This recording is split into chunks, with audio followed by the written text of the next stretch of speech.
Partnerships, community, podcast, friends presented by Point. Me happy Thursday, future party. If you're a fan of movie marathons, Neon has a challenge for you. Sitting through a 36-hour loop of its upcoming Alex Ulam movie, It Ends. Starting August 21st at 7 p.m. at the Metro Private Cinema in NYC, four four-person teams will be invited to join the marathon. They'll be rewarded 25 cents for each minute they stay, up to $540.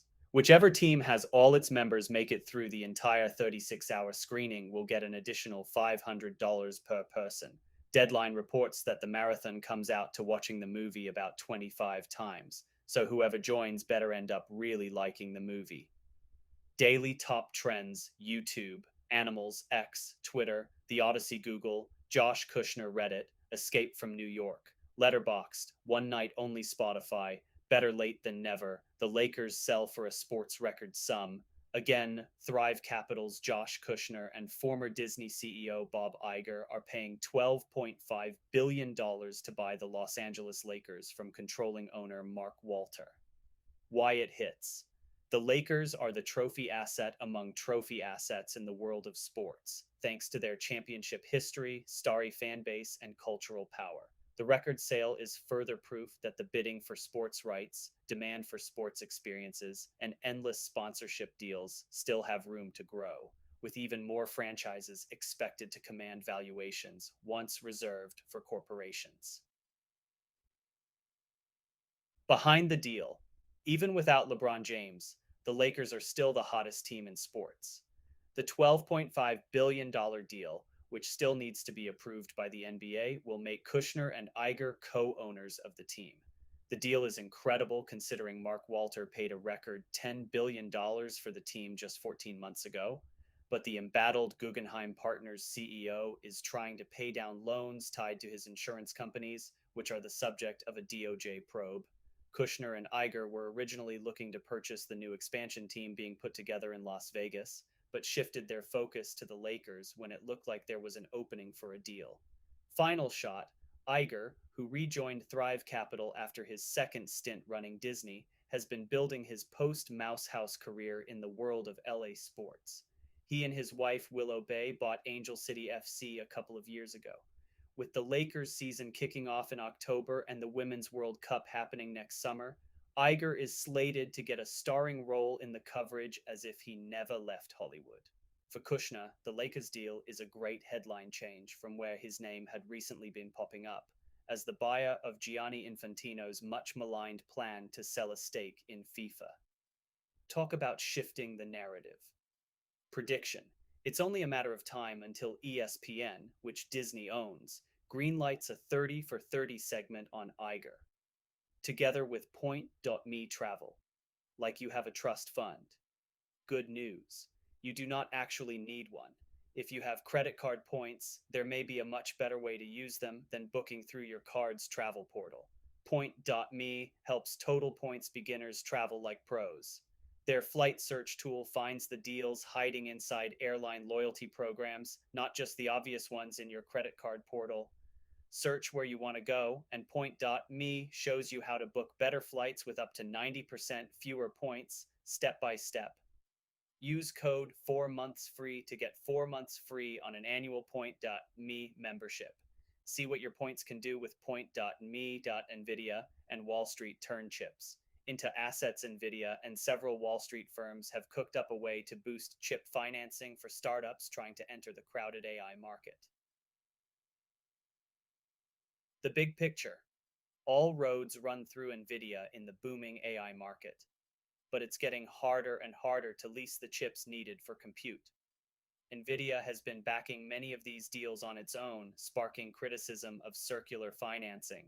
Nvidia hopes the tie-up with Wall Street will buffer that criticism, but it could also put too much of the financial system's weight on the company's shoulders.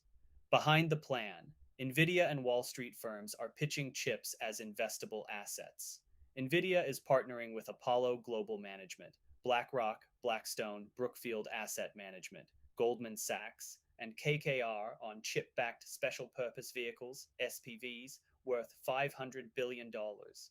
This would allow big debt investors that want exposure to the AI market, like pension funds, insurers, and sovereign wealth funds, to pour money into the SPVs, which would in turn be used to buy Nvidia chips that can be leased to AI company customers.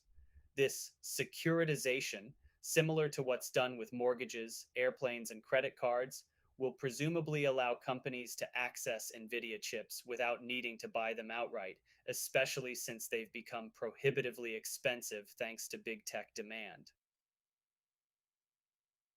Closing thoughts. The loans will be backed by Nvidia's chips themselves, a big bet that the chips will hold their value over the long term, despite the company's endless advancement of the tech. That's a major paradigm shift from how chips were once viewed, with one prominent Nvidia investor hilariously telling WSJ that historically, that's an asset that's had the shelf life of lettuce. The Wall Street firms say the rabid demand compared to supply is what has changed that perception. But that's the main issue.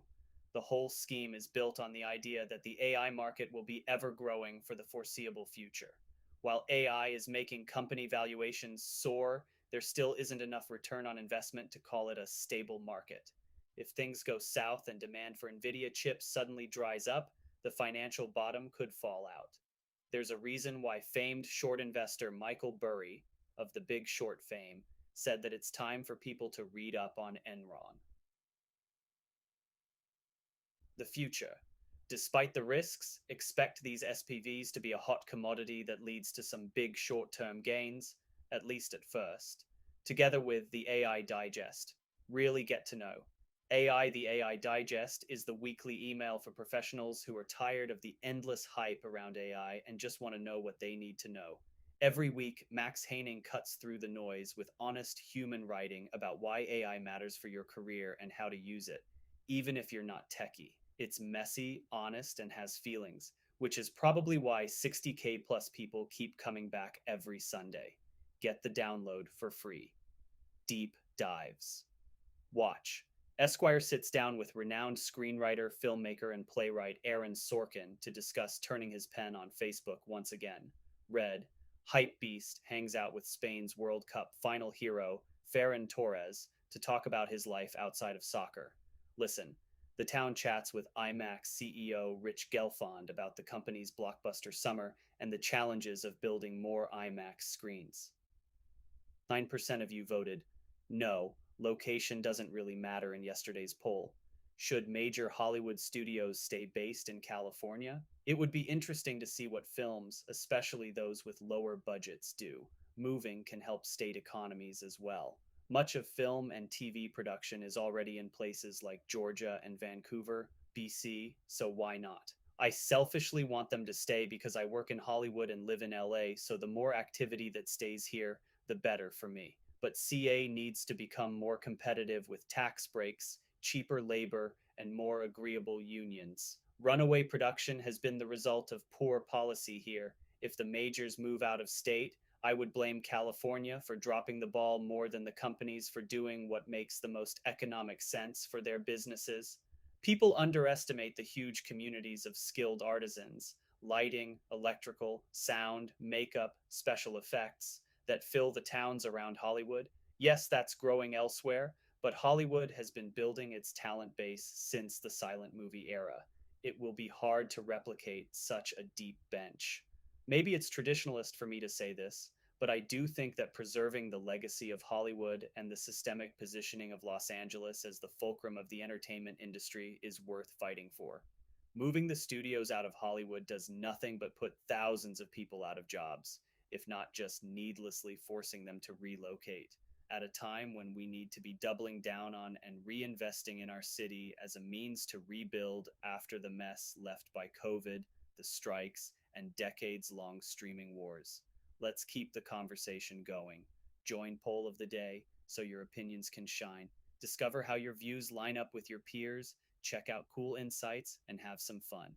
It's data with personality, quick hits entertainment, media, Alex Cooper's Unwell. Media is now worth $500 million after receiving an investment from Patrick Whitesell's WTSL.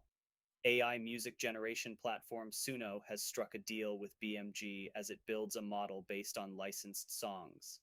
Barack Obama is starting a podcast to discuss great books. Technology Anthropic announced that it will start watermarking Claude generated text, so everyone knows when AI had a hand in it.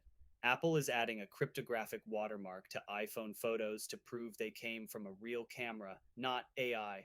Form Energy, a battery startup that creates energy through reversible rusting, has raised $750 million in new funding. Creator economy Facebook has rolled out a standalone Creator Studio app, which gives creators insights into how to grow their followings.